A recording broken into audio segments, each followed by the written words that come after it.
Hello, hello, beautiful souls. Welcome back to my channel. If you are brand new here, welcome. I'm Bonnie, Old Soul Mermaid. In this video today, I will be discussing deck aesthetics, or more specifically, matching your tarot and oracle decks. Is it necessary to match your decks to get a profound reading?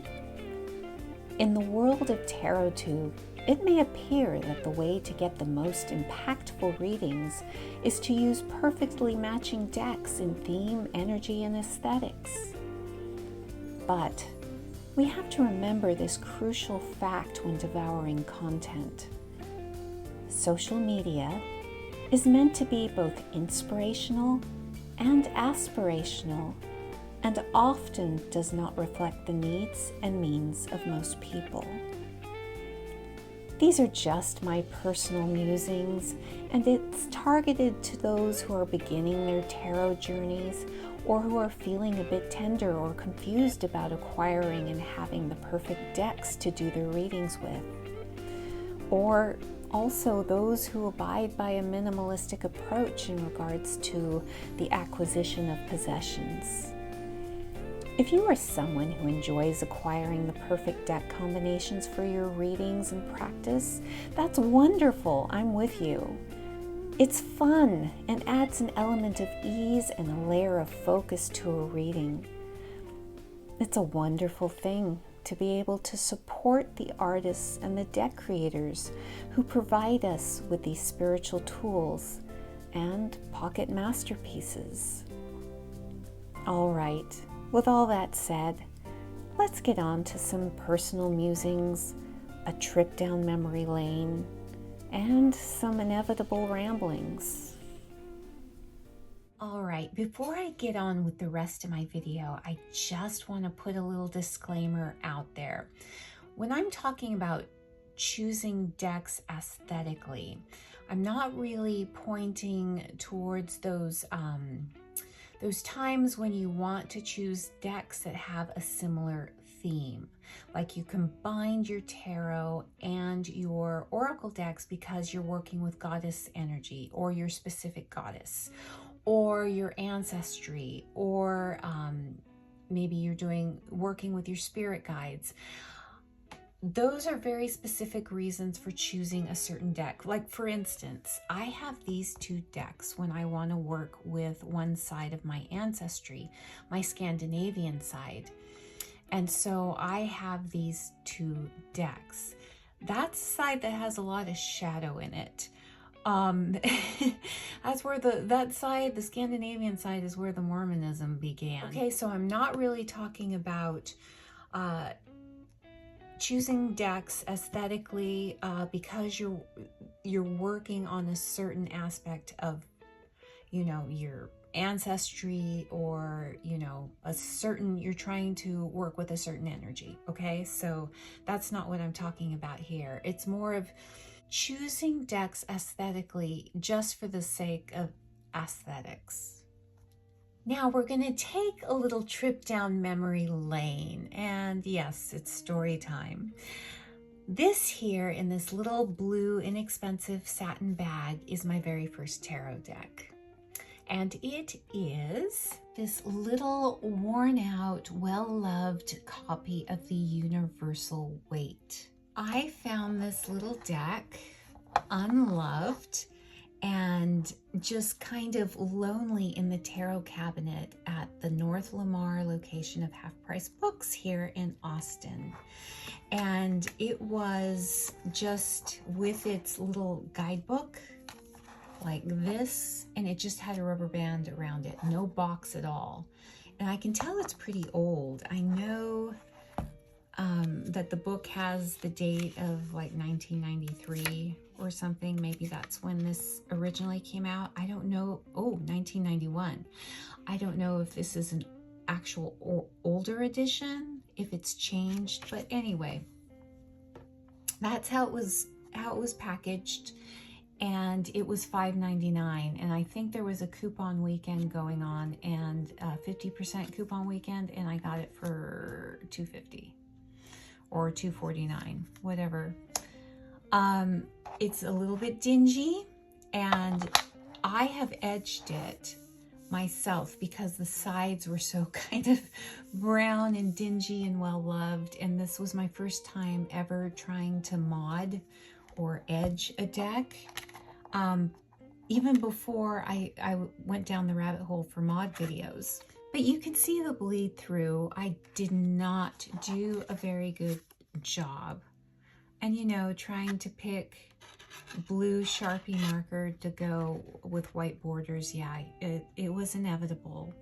But in any case, I had this deck for a while. It was my only deck, and I had it for study purposes. This well-worn, well-loved deck.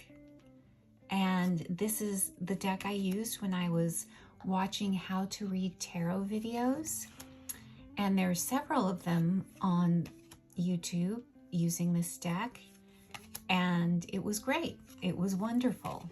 So continuing on with story time, the next deck I purchased was the Morgan Greer, because after a little while with working with the Universal Weight, I realized, you know, the wonderful, wonderful world of Tarot Tube.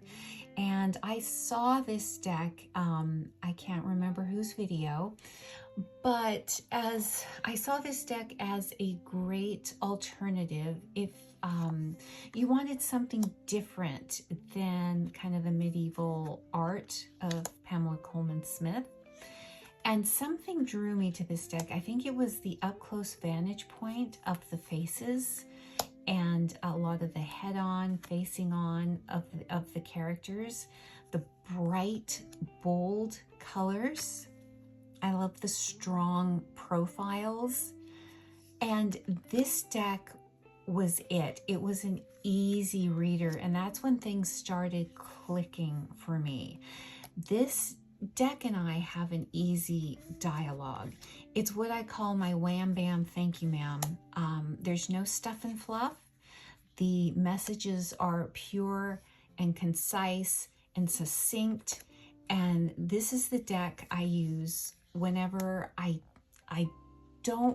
not in the mental space to really, you know, ask questions about the universe, find out my purpose on earth, and those deep-rooted questions. It can do that for me, but if I want something just really, really quick and my mind is muddled or cloudy, this deck just gives it to me straight. And I so love this deck for that reason.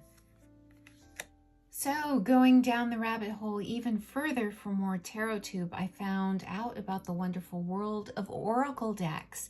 And this was my first Oracle deck that I purchased, the Vintage Wisdom Oracle by Victoria Mosley. When I first found this deck on YouTube, it just sparked something in me. It has a lot of old photographs, pre-Raphaelite art, and this reminded me of the feelings I get when I go into a charity shop, an oddity shop, and you find old postcards, old photographs from somebody's family photo album. They just kind of put them in baskets, and you just kind of go through them, long and forgotten, you know, maybe acquired from an estate sale. These buyers for these stores go in and just pick up a bunch of photographs or photo albums, and you can buy them. This reminds me of that. And see, the old photographs, I could spend hours looking at old photographs of people I don't even know. And just what I feel, I don't know if it's the energy from these lost souls or long past gone souls. I don't know, it does something to me, and I can't really put it into words. It's almost like they're speaking to me when I'm going through them, and I'm in my mind, I'm asking them questions about their story, you know, what their life was like. You know, a lot of the times I see pictures from the 20s, you know, did their loved ones come through come through World War I, if I see pictures from the 50s or late 40s, you know, did your loved ones, you know, get through World War II? It's like there's all these questions I have. And sometimes when I'm just kind of quietly going through the baskets or the little tins, sometimes the answers will come and sometimes they don't. But this deck reminds me of that, the feelings I get when I'm looking at, you know, somebody's once loved personal photographs, treasured memories. But yes, you see there's a lot of John Waterhouse artwork in here. And I just think it's beautiful. And I still use it quite a bit to this day. So while I was learning my way around the tarot and discovering oracle cards and, you know, experimenting with using, you know, tarot and oracle together, you can see aesthetically, do they really go?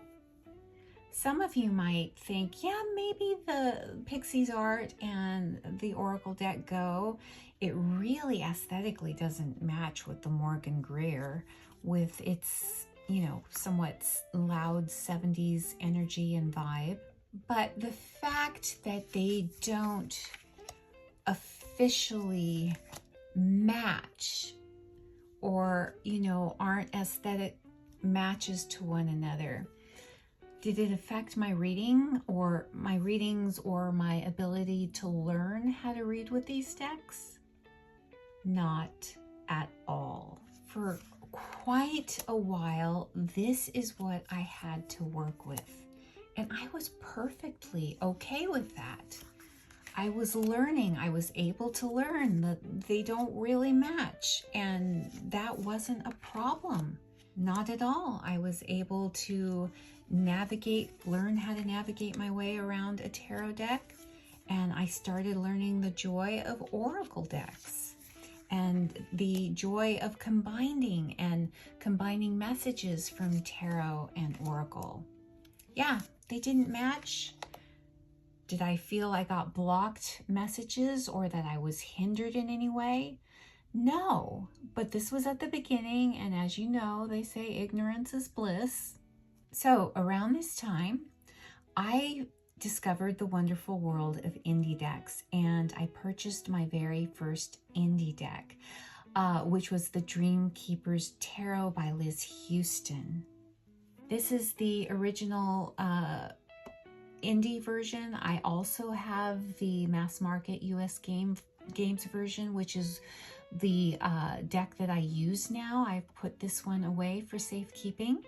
This was originally, I believe, a Kickstarter deck, but that was, you know, I had no idea about it when I started tarot, but I was able to purchase it from Liz Houston's website. She still had some copies left. I bought this and the guidebook. The guidebook came separately, and I found this deck on YouTube, of course. And when I saw this deck, the same feeling came over me that I had when I found the Vintage Wisdom Oracle. Old photographs, collage art, but there was an extra added dreamlike quality to this deck. And quite frankly, the pictures, the depictions in this deck reminded me so much of what my dreams are like. Now, this deck was the first deck I started delving into shadow work, dream work, and ancestor work with this deck, and it worked wonderfully for all three. I did do some, you know, daily card pulls and some everyday, you know, 3-card spreads with this deck, and it's wonderful. But this deck to me is so deep, and it reaches into the inner recesses of my soul. Words are failing me. I love this deck so much, and we have a very close bond. And when I purchased this tarot deck, this was the deck that felt like me. I felt that I found something that reflected me, that understood me. And to me, this is when I first had my first aesthetically pleasing pairing when I realized how perfect the Dreamkeeper's Tarot and the Vintage Wisdom Oracle were. How perfect they were for me, and how wonderfully in tandem they worked together. And to me, they had this easy dialogue between each other and with me. So the next purchase in my tarot oracle journey were the Oracle of Mystical Moments by Katrine Veldt-Stein and the Deviant Moon Tarot by Patrick Valenza. And I purchased these at the same time, not really meaning for them to go together. Now, the Deviant Moon Tarot, I kept seeing on YouTube. I was heavily influenced by this deck. Everybody and their mother were raving about this deck and talking about shadow work, having it be a shadow work deck. This deck horrified me and it intrigued me at the same time. And if you've been on my channel, you know what kind of decks that I like and what kind of artwork that I like and what resonates with me. And really, a deck full of hard-hitting images isn't really what I look for in a deck. I don't mind, you know, confrontational cards or the hard cards having that depiction, but having a whole deck just kind of give you the creeps, that's not really my thing. On the other hand, the Oracle of Mystical Moments, when, you know, I discovered these decks on YouTube about the same time, was definitely my thing. And you know, if you've been on my channel long enough, you know that's true. Now, I will tell you that the Deviant Moon Tarot I do use only for shadow work. I don't use it for daily pulls. I don't use it for, you know, daily readings. I use it specifically for shadow work and a specific part of my shadow. It's a very specific deck and I don't take it out a lot, but it works perfectly for that purpose. Now, when I got these two decks, did I play with reading with them together? I absolutely did. Aesthetically, they are so at the opposite ends of the spectrum. Did they read well together? Abso-freaking-lutely. Did I feel that I was getting only half a message? Absolutely not. There was no cloudiness. There was no, you know, confusion because these decks didn't match. When I was reading with these decks, if I was confused at all, it wasn't because the decks didn't match. It was something within me, you know, something was going on with me. Maybe I didn't get enough sleep or I have some other worries on my mind, but it was never because the cards didn't match. Now, I'm not going to sit here and go through my entire deck collection in what order I purchased my decks in, but just for those of you who are interested, I'll let you know what my absolute first Kickstarter deck was that I purchased, and it was the Relative Tarot by Carrie Paris. I backed this deck on Kickstarter. I have a couple of videos which I'll link in the cards below showing this deck more in depth, but really this deck, again, now you're starting to kind of see my aesthetic and what I'm drawn to, what aesthetics I'm drawn to. Now, this indie campaign was fraught with delays, and because it was, I believe that's why Carrie Paris was able to do the matching Oracle deck. This is something that you don't get with the mass market version of the Relative Tarot, because it is now in mass market form and it's beautiful. But one of the perks of backing this on Kickstarter was that you got this extra Oracle deck. And a lot of these pictures were pictures from her backers of relatives, family members, I think, or I know that Carrie herself has an ancestral picture in this oracle deck. And hopefully, I think the last time I was in contact with her, she said it was a possibility that the oracle deck may go mass market, but who knows if that'll happen. But this was the first Kickstarter I backed, and it was so convenient that it came with a matching oracle deck. And I tend to use the oracle deck with this tarot deck only. I don't know why, you know, I really haven't tried to pair this oracle deck, the Spirit Oracle, with any other tarot deck. I just keep these together.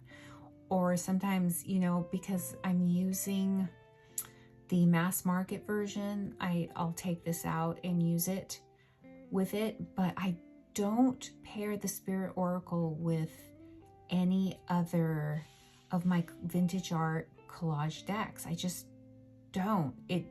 For some reason, it doesn't feel right for me. I just keep these together as a pair. But as you can see, this was the first Kickstarter I backed, and you can see my aesthetics developing. I have lots of different types and genres of decks in my collection now. But you all know that this type of art, vintage collage, photos, this is what I'm just immediately drawn to. This is what speaks to me. And I know that that's different with every person. But the point I want to make here is when I had these very few decks, you know, a couple of tarot decks, one oracle deck, I was able to learn to read the tarot. I'm still learning. It never stops. The education never stops. But to get my head around the basics and to actually do readings. And I will tell you, I was pretty bold when I started my tarot journey, and I will maybe do a video going into that, how much more bold I was at the beginning, because at the very beginning, I started reading for other people. I don't do that now. But I just had these decks and I started reading for strangers. I would put up in my, not my Old Soul Mermaid Instagram, but my personal Instagram that I had. This was before I had Old Soul Mermaid Instagram, which I'm not very active on. I have a hard time navigating Instagram and YouTube, so if it's one or the other, I'm going to choose to put my energy into YouTube.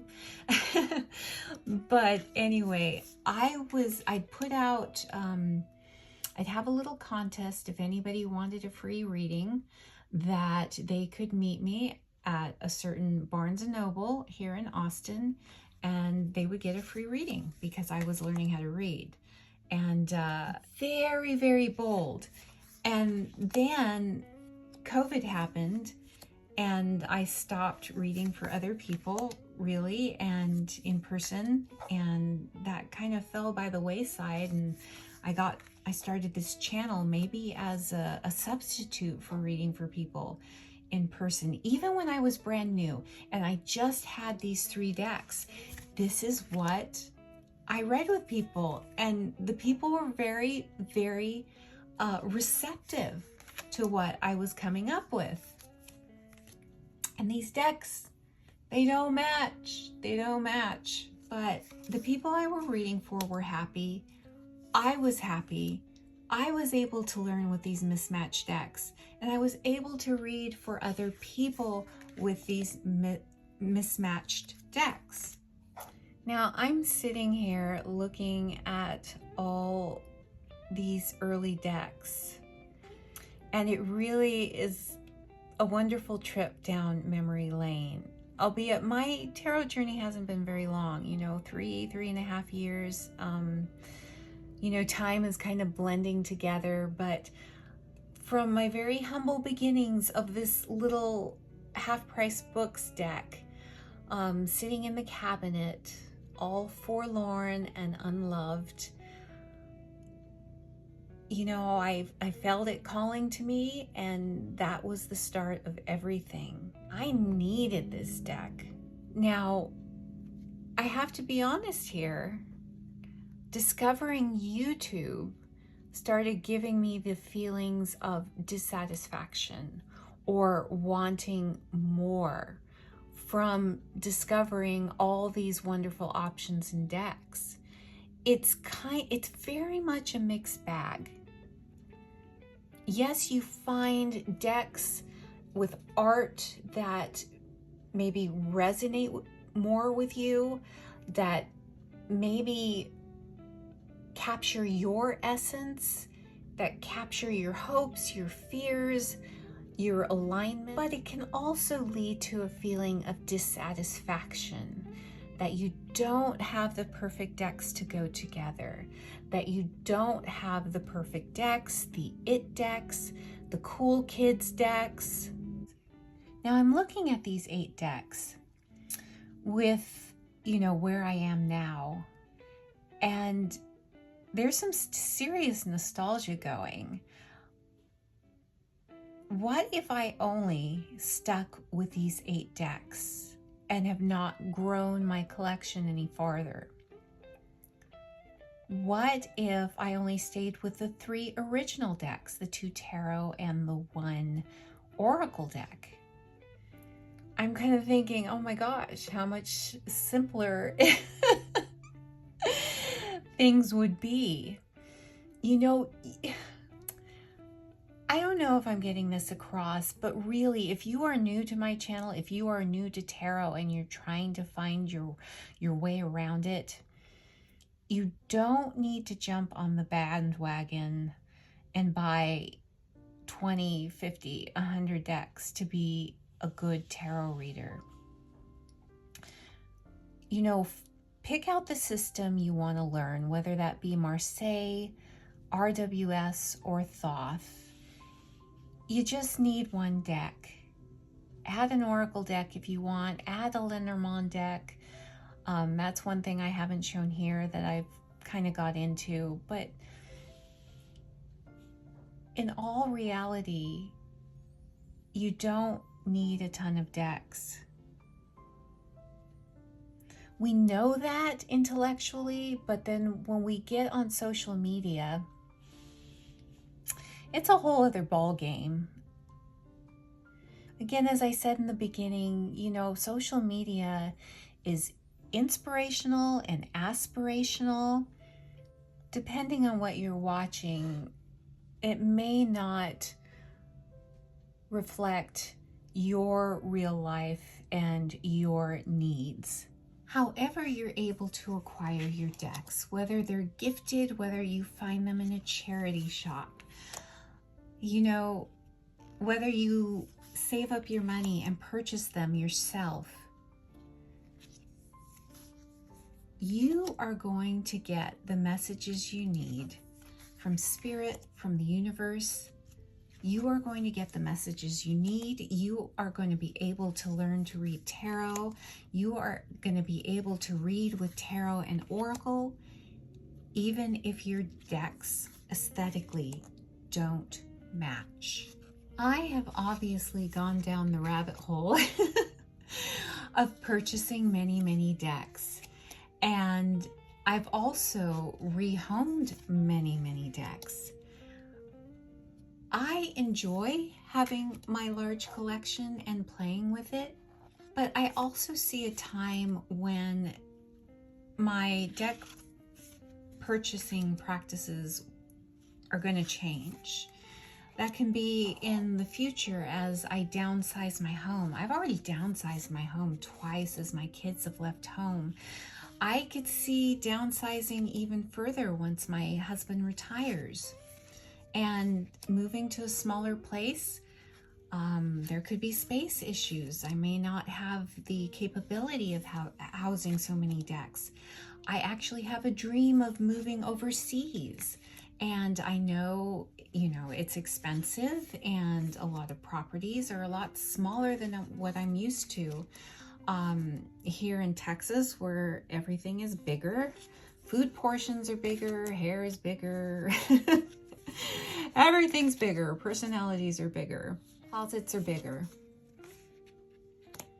I could see, yeah, my life situation changing in the future. And I think when that time comes, I'll just have to remember how easy it was and how perfectly happy I was when I had the 3 decks. And as with everything in life, there are 2 sides to everything. There's the good and the bad. But if you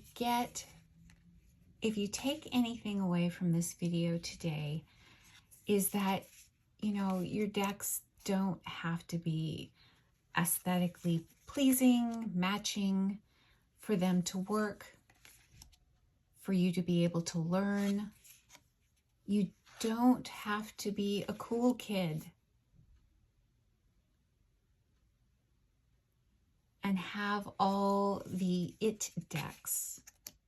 And as I'm speaking to you, I'm speaking to myself as well. I'm totally talking to myself. It's an internal, external dialogue. You know, as Thoreau said, simplify, simplify, simplify. Forgive me for this sort of rambly video. It was just something I was thinking about and I have been thinking about. If you've resonated with any part of this video, please let me know in the comments below. And if you haven't already, please consider hitting a like, a subscribe, hitting that notification bell. It really does help a small channel to grow. So yes, let me know all your thoughts about aesthetics. Is it terribly important to you? Have you found your most powerful combinations, you know, with decks that don't match? I would love to hear all your thoughts. And with that, I will leave you to get on with your beautiful day. Bye for now.